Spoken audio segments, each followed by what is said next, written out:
ક્યાં રાવણ બેઠો છે ગોતી લીધું, વળી એમનું કુંડળ તોડી નાખ્યું. આવું બાણ રામ ભગવાને સમુદ્રને આ કિનારેથી છોડ્યું. હવે એવું બાણ તો શક્ય છે નહીં. વિભીષણે કીધું જો ભાઈ આવું બાણ એને ન્યા બેઠા બેઠા છોડ્યું તો હવે ભગવાન છે. તો કે એવું ન હોય, એ તો એ પ્રમાણે ટ્રેનિંગ લીધી હોય. ભગવાને અનેક ચમત્કારો બતાવ્યા. હનુમાનજી એક ત્યાં ગયા તો આખી લંકા સળગાવી દીધી. તો એ પૂછવું ઠેરવાનું કઈ ટાઈમ ન મળ્યો. અનેક ચમત્કારો દેખાડવા છતાં પણ એમને ભગવાન છે એવી પ્રતીતિ આવી નહીં. એ ભગવાને ઓલા પથરા તાર્યા ને, તો પથરા ભગવાને તાર્યા એટલે લોકો બધા એમને રાવણને કહેવા માંડ્યા કે જો એ રામના નામથી પથરા તરવા માંડ્યા માટે તમારી વેલ્યુ ડાઉન થઈ ગઈ. રાવણે કેવું ન હોય મારા નામથી તરે, મારા નામથી પણ પથરા તરી જાય, પથરા તરી જાય મારા નામથી. લોકો કે તો તમે હાચા, જો આવતીકાલે મારા નામથી પથરા તરશે બસ, અને હું પોતે જ તારી દઉં, તમને બતાવી દઉં સેમ્પલ, પછી કે વાત છે. એટલે બધા આવી ગયા સમુદ્ર કિનારે. એને કઈ પુલ બાંધવાની એને તો જરૂર નહોતી, રામ ભગવાનની જરૂર હતી. ત્યાં તો તરે છે કે નહીં એ ડેમો દેવાનો હતો, પ્રૂફ કરી દેવાનો હતો મારા નામથી પણ તરે છે, તરે છે. એટલે બધા લોકો કે તારી દો તો તમે હાચા, હાલો કાલે સવારે આપણે જઈશું. બધા આવ્યા સમુદ્ર કિનારે. રાવણે કહ્યું એક મોટી શિલા લઈને કે જો આ શિલા તમે લઈ લ્યો આ બાજુ, આમ એની ઉપર નામ લખો રાવણ, રામ નહીં રાવણ નામ લખો. એટલે પછી રાવણ નામ લખી અને કીધું જો આ સમુદ્રમાં ધકેલી દીધો. ઘણા બધા માણસો થયા ત્યારે મોટો પથ્થર, એટલે બધાએ સમુદ્રમાં ધકેલો અને પથ્થર તરવા માંડ્યો. બોલો, રાવણના નામથી પથ્થર તરવા માંડ્યો અને બધા તાલીઓના ગગડાટ કરવા માંડ્યા કે રાવણ હાચો, રાવણ હાચો. પણ એમના અંગત સેવકો હતા, એ જાણતા હતા કે આના નામથી કોઈ દી તરે, આના નામથી પથ્થર ન તરે, તરતો હોય તે પડી જાય. અને તેરો કેમ? એ રાવણને કીધું કે રાવણ ભાઈ તમે આ પથ્થરો તારો, વાત ખોટી છે. તો કે પણ જો ને તેરો ને તમારા નામથી નો તરી એમને નક્કી છે. બોલો તમે હકીકતમાં આમાં શું કર્યું છે કે પથ્થરો તેરો? બોલો, આ પથ્થરો તેરો કેમ તમારા નામથી તો તરે જ નહીં, એમને ખબર છે. એ રાવણ કે મેં હેઠે રામ નામ લખી નાખ્યું, ઉપર મારો ને હેઠે રામનું નામ. એમને પણ ભગવાને એને રામ નામ લખ્યું તો એ ભગવાન કે ભલે મારું નામ લખ્યું ને તરસી આવે બસ. તો એને એમ ન થયું કે રામ મારા ચમત્કારીને ભગવાન તો હસ્યો, એવું એને નહોતું. શા માટે? ન બુદ્ધિ યોગ, એની પાસે બુદ્ધિ હતી, બુદ્ધિ નહોતી. અને બુદ્ધિ કઈ એવું નથી કે ભણે એટલે બુદ્ધિ આવી જાય, એવું નથી. એક રમૂજી દ્રષ્ટાંત છે કે એક જગ્યાએ એક મોટી પાઇપમાં વાયરિંગ નાખવાનું હતું. સમજે? વાયર નાખવાનું. તમે સાંભળ્યું છે? સાંભળ્યું? તો એ વાયરિંગ નાખવાનું હતું. બોલો, તો એમાં એન્જિનિયરો બધા થાકી ગયા કે કેમ નાખશું, કેમ નાખશું. બાજુમાં એક ભડવાલ બેસું ચાલે, એ હવાર ન જોવે કે આ લોકો શું બધા મહેનત કરે છે. એ આવ્યો, કહ્યું શું છે ભાઈ? તો કે આમાં તને જ ન ખબર પડે, તું યોજ. તો કે એમ નહીં બે, અમને ક્યારે ખબર પડી છે? કયો ને? તો કે આમાં વાયર નાખવો છે. ઓહ, એમાં હું થઈ ગયું. એક ઉંદેડો પકડી આવ્યો કે જો આની પૂંછડીએ બાંધી દો એટલે વહી જાય આપણે. તો બુદ્ધિ યોગ તો જેની પાસે હોય એમાંથી કામ થાય છે. ભગવાનના ભક્તોને ભગવાન એવો બુદ્ધિ યોગ આપી દે છે. તુરંત એમને આઈડેન્ટિફાઈ થઈ જાય છે કે મને ભગવાન અહીંયાથી મળવાના છે. એ નાનો હોય કે મોટો હોય, ભણેલો હોય કે અભણ હોય. શાસ્ત્રીજી મહારાજ એક વાત કરતા. એ સ્વામી જ્યારે વડતાલ ભણતા ત્યારે વડતાલનું મંદિર મોટું, ઘણા બધા સંતો ત્યાં રહેતા હોય. તો સ્વામી કે હું દરરોજ પ્રદક્ષિણા ત્યાં ફરતો. સ્વામી દરરોજ વડતાલ મંદિરને 200 પ્રદક્ષિણા ફરતા, જે મહારાજ ફરતા એમ. તો એમ બહુ મોટી પ્રદક્ષિણા અને ફરવાની સ્વામી દરરોજ ફરતા. તો એમાં એક છોકરો જો એકદમ 10 થી 12 વર્ષનો કે 13 વર્ષનો હશે, એ મંદિરે એ પણ પ્રદક્ષિણા દરરોજ ફરે. સ્વામી કે મને એમ થાય કે આવડો નાનો છોકરો, એમને પણ આવી પ્રદક્ષિણા કરવાનું ગમે છે. વળી એમના કોઈ માતા પિતા સંબંધીઓ હોય એવું તો કઈ લાગતું નથી. કોણ છે? એટલે મેં એક દિવસ પ્રદક્ષિણામાં હારે આમ જરાક થઈ ગયો અને પૂછ્યું, એના છોકરા ક્યાં રહે છો? તો કે આ મારું ગામ અહીંથી થોડું દૂર છે, ત્યાં હું ગામમાં રહું છું. તો એ તું અહીં કેવી રીતે આવ્યો? તો કે બસ હું મારે ઘરે હતો, ત્યાંથી પછી બીજું મંદિર દેખાણું, ત્યાંથી પછી હું આવ્યો.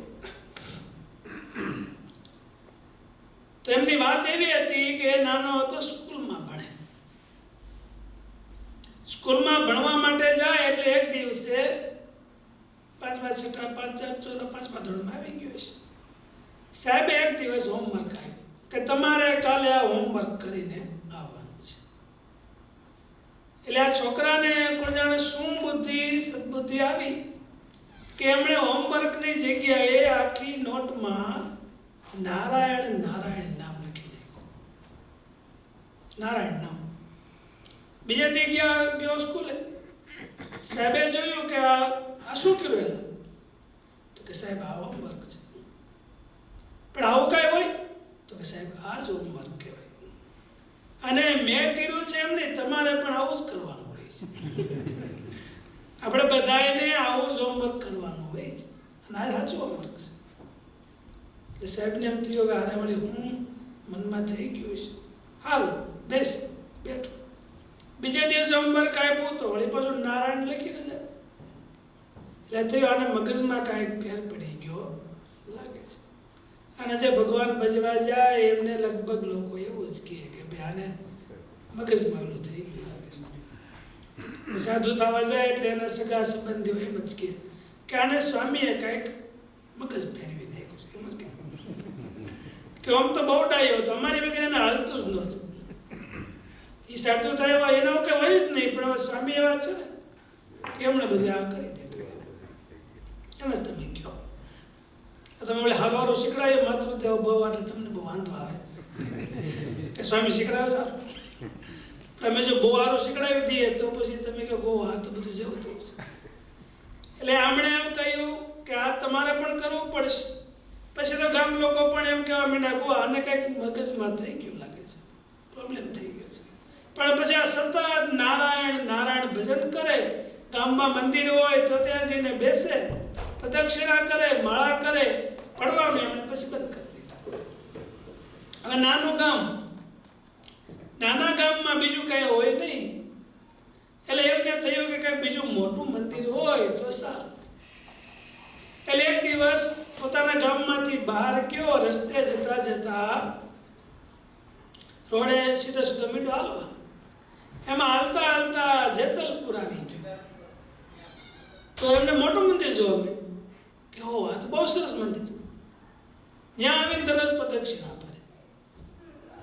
એટલે સંતોને કોઈને ભાવ થયો કે કોઈ મુમુક્ષુ લાગે છે, એટલે તારે શું જોઈએ છે, શું અહીં આવે છે દરરોજ?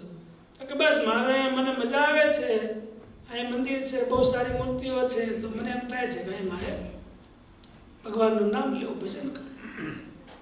અને મોટું મંદિર હોય એટલે જમવાનું પણ હોય, બપોરે ટાઈમ થાય એટલે જમી આવે, બાકી નારાયણ નારાયણ ભજન કર્યા રાખે. એટલે કોઈ થોડા દિવસ પછી કહ્યું કે જો આ મંદિર તો જે નાનું છે, આની કરતાં મોટું મંદિર છે. આની કરતાં મોટું ક્યાં છે? તો કે આની કરતાં મોટું મંદિર વડતાલ છે. ઓ ત્યાં કઈ બાજુ આવ્યું? તો કે આ મોટે રોડે આવેલો છે એટલે વડતાલ આવી જશે. ત્યાંથી તો વડતાલ બહુ નથી.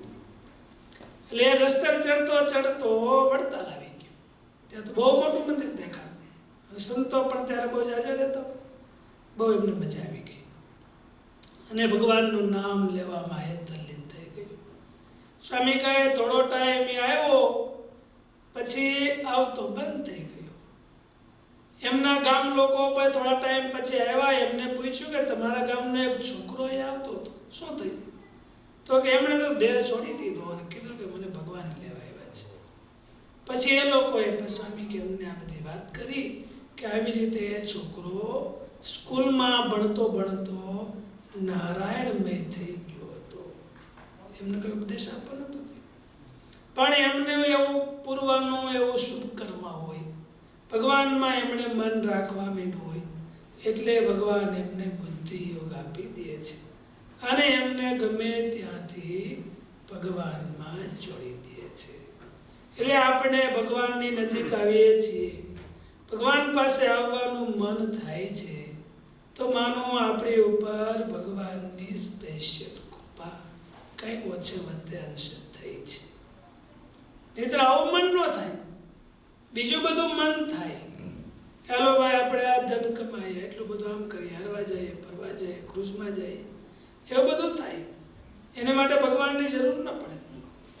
ભગવાન ભજવાનો વિચાર છે એ માટે ભગવાનની કૃપાની ખૂબ આવશ્યકતા પડે છે. અને પછી ભગવાન કહે છે નાશયામી આત્મા ભાવસ્થ જ્ઞાન દીપેન ભાસ્વતા. ભગવાન કહે છે જ્યારે વધારે વધારે ભજન કરે છે, મારામાં મન રાખે છે, ત્યારે હું એના હૃદયમાં જ્ઞાનરૂપી સૂર્યનો ઉદય કરી દઉં છું. અને જ્ઞાનરૂપી સૂર્યનો ઉદય થાય એટલે તમામ અજ્ઞાન છે દૂર થઈ જાય છે. કામ ક્રોધાદિકના ભાવો પણ નીકળી જાય છે. ઉપલેટાની અંદર વેરા ભક્ત થઈ ગયા. થોડા દી પહેલા મેં થોડી વાત કરી હતી, આજે એમની થોડી વિશેષ વાત કરું છું કે વેરાભાઈ હતા પહેલા ખૂબ લૂંટારા, મોટા લૂંટારા હતા અને બધા એની જગ્યાએ ચોરી કરી આવે, મારી નાખે પણ લોકોને, આ બધું કરતા. સંતોના યોગથી એ ભક્ત થયા, સાધુ પણ થઈ ગયા હતા.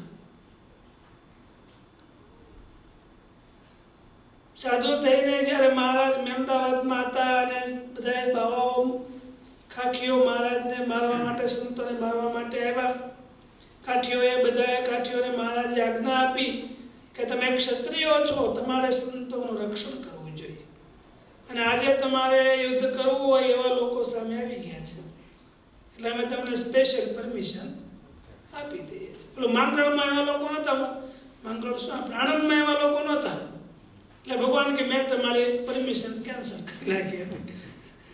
ને બિચારા સામાન્ય લોકો હતા, એમને યુદ્ધ કરવાની જરૂર હોય નહીં. અને આ લોકો સ્પેશિયલ છે યુદ્ધ માટે, હથિયારો લઈને બધું આવ્યા છે. આપણે સહન કરીશું તો એમને કાંઈ દયા આવવાની નથી. ઉલટાને એમ કહે કે હા મારાથી ડરી ગયા, માટે આજે તમે જાઓ. અને બધા કાઠી ભક્તો પછી બધા ગયા, બધા હથિયારો લઈને યુદ્ધ કરવા. એમાં વેરાભાઈ સાધુ થઈ ગયેલા, એ પણ સંતોની પંક્તિમાં બેઠેલા.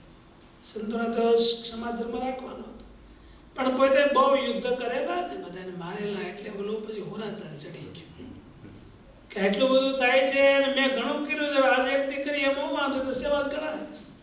એટલે પોતે પણ આમ જોયું તો તલવાર ટીંગાતી હતી, ખેતી એક જૂની, પોતે લઈને પોતે પણ કૂદી પડ્યા બધાને હારે. અને ટ્રેનિંગ તો બહુ હતી, પ્રેક્ટિસ તો ઘણી હતી, અને બધા 5 હાથને ઢાળી દીધા. એમાં એમને પણ અહીંયા કાનમાં તલવાર લાગી ગઈ ને કાન તૂટી ગયો, કપાઈ ગયું. પણ સુરાતનમાં એમને ખબર ન રહી, પાછા બેસી ગયા. એમ થયું મહારાજ હવે ધક્ષ તો ખરા જ. મહારાજને બધી ખબર હોય તો એ જોયું. થોડી વાર પછી આમ જોયું કે સદા સ્વામી તમારો કાન ક્યાં? એ મારા કાન નથી. ખબર નહીં, હું ખબર નહીં, તમે શું લડવા ગયા હતા? તો કે હા મહારાજ, થોડી વાર મને એમ થયું કે આ ચાલો હું થોડુંક લડી આવું. મહારાજ કે હવે તમે લડ્યા એટલે હવે તમે સાધુમાં ના ચાલો, તમે ધર્મ લો. પાછા વળી રસ્તાના કપડામાં આવ્યા, પણ એમને દુઃખ થયું, અરે મહારાજે મને સાધુ કર્યો પણ મારા સ્વભાવ ગયા નહીં, માટે હવે મારે એવું ભજન કરવું છે, મારા જીવમાંથી સ્વભાવો નીકળી જવા જોઈએ. ભગવાન કહે છે સતતમ ભજતામ પ્રીતિપૂર્વક, જે મને સતત પ્રીતિપૂર્વક મારું ભજન કરે છે એમના હૃદયમાંથી તમામ દોષો દૂર કરી દઉં છું. એવું એમણે ભજન કર્યું તો કહેવાય છે કે મૂર્તિમાન કામ ક્રોધ લોભ એમના શરીરમાંથી નીકળી ગયા. એક ભયંકર લાલ કપડાવાળો માણસ એમના શરીરમાંથી નીકળ્યો. રાબે કે શું આ તું કોણ છું? તો કે હું તમારામાં રહેલો મૂર્તિમાન ક્રોધ છું. તમે એટલું ભજન કર્યું એટલે હવે મને અહીંયા રહેવામાં પીડા થાય છે, માટે હું હવે જાતો રહું છું. એવી રીતે મૂર્તિમાન કામ, મૂર્તિમાન લોભ આ બધા એમના શરીરમાંથી નીકળીને જતા રહ્યા અને પરમ પવિત્ર પરમ ભક્ત બની ગયા. ભગવાન કહે છે આ બધા જ ભાવોને દૂર કરનારો હું છું, માટે તું મારું ભજન કર. ભગવાનનું ભજન કરીએ તો આપણામાંથી આ બધા દોષો છે દૂર થાય છે. સ્વામીએ વાતોમાં લખ્યું કાંઈ પણ આવે અંતરના દોષો બહારના તો સ્વામિનારાયણ સ્વામિનારાયણ ભજન કર.